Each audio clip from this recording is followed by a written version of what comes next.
न तेरा है न मेरा है ये हिंदुस्तान सबका है। नहीं समझी गई ये बात तो नुकसान सबका है। जो इसमें मिल गई नदियां वो दिखलाई नहीं देती, महासागर बनाने में मगर एहसान सबका है। इस एहसान को स्वीकार करिए नरेंद्र मोदी साहब, अमित शाह साहब। अगर नहीं स्वीकार करेंगे तो आने वाली तारीख में आप एहसान फरामोश के नाम से जाने जाएंगे।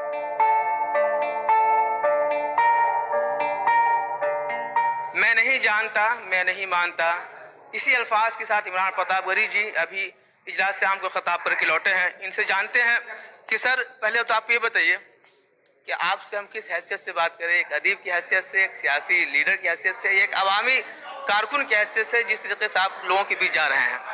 इस वक्त आप जिस नाम से भी पुकारेंगे मैं हर नाम में और हर रूप में हाजिर हूं, क्योंकि ये वक्त जो है वो इस देश के लिए बहुत जरूरी है कि हर फोरम के लोग सड़क पर उतर कर आए और आवाज उठाएं इस सरकार के खिलाफ। तो आप जिस अंदाज में भी चाहें मुझे बुला सकते हैं। शाहीन बाग की तर्ज पर आज हम देख रहे हैं कि तमाम अजला में शाहीन बाग की आवाज हो रही है। कितना जरूरी था इन मुद्दों को लेकर खवातीन का बीच में आना? दरअसल ये सरकार बहुत ढीठ और बहुत शातिर और बहुत बेहिस सरकार है। तो मुझे लगता है कि लोग सड़कों पे उतरते जो असर पड़ता उसका 100 गुना ज्यादा असर पड़ा है कि जब महिलाएं उतर के आई हैं, उन्होंने कमान अपने हाथ में ले ली। ये आंदोलन इसलिए बहुत बड़ा हो गया है क्योंकि महिलाओं ने कमान ले ली है। वरना अगर सिर्फ मर्दों के हाथ में कमान रहती, पुरुषों के हाथ में कमान रहती, तो इनके पास बहुत मौके थे उस आंदोलन को कुचल देने के।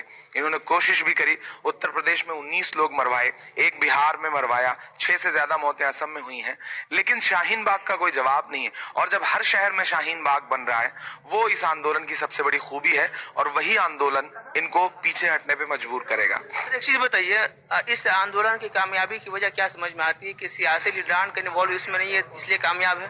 नहीं, देखिए, हम ये कह रहे हैं इस आंदोलन की सबसे बड़ी कामयाबी ये है कि ये राजनीतिक आंदोलन नहीं है, ये सामाजिक आंदोलन है। और इस सामाजिक आंदोलन में राजनीतिक लोग भी सामाजिक आंदोलन समझ के आ रहे हैं। आज तेजस्वी जी ने जो मशाल शुरू करी है, पहले किशनगंज, फिर आज अररिया, कल कटिहार उनके कार्यक्रम है, वो बिल्कुल राजनीतिक पार्टी का कार्यक्रम नहीं कर रहे हैं। वो समाज को बेदार करने की जो कोशिश कर रहे हैं, वो सबसे खूबसूरती है कि इसमें राजनीतिक लोग भी सामाजिक कार्यकर्ता की हैसियत से काम कर रहे हैं, क्योंकि उन्हें पता है कि ये संविधान बचाने की आखिरी लड़ाई है। अगर अब नहीं तो कभी नहीं।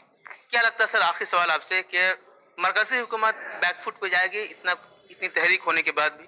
दरअसल मरकजी हुकूमत बैकफुट पर जाए उससे जरूरी है कि पहले बिहार की हुकूमत बैकफुट पर जाए। इस पूरे कानून को पास करवाने में मैं जितना गुनहगार अमित शाह और नरेंद्र मोदी जी को मानता हूं, उतना ही नीतीश जी को भी मानता हूं। तो मुझे लग रहा है कि अब तेजस्वी जी निकल के आए हैं, जनता निकल रही है, तो नीतीश जी को बैकफुट पर जाना पड़ेगा। नीतीश जी बैकफुट पर जाएंगे, एक एक करके तमाम राज्य बैकफुट पर जा रहे हैं, और एक दिन ऐसा आएगा कि तानाशाहों को भी तानाशाही छोड़नी पड़ेगी। सर, 2 मिसरे आप कुछ ऐसी बताएं जो हालात हाजरा की अक्कासी करती हो। न तेरा है न मेरा है ये हिंदुस्तान सबका है। नहीं समझी गई ये बात तो नुकसान सबका है।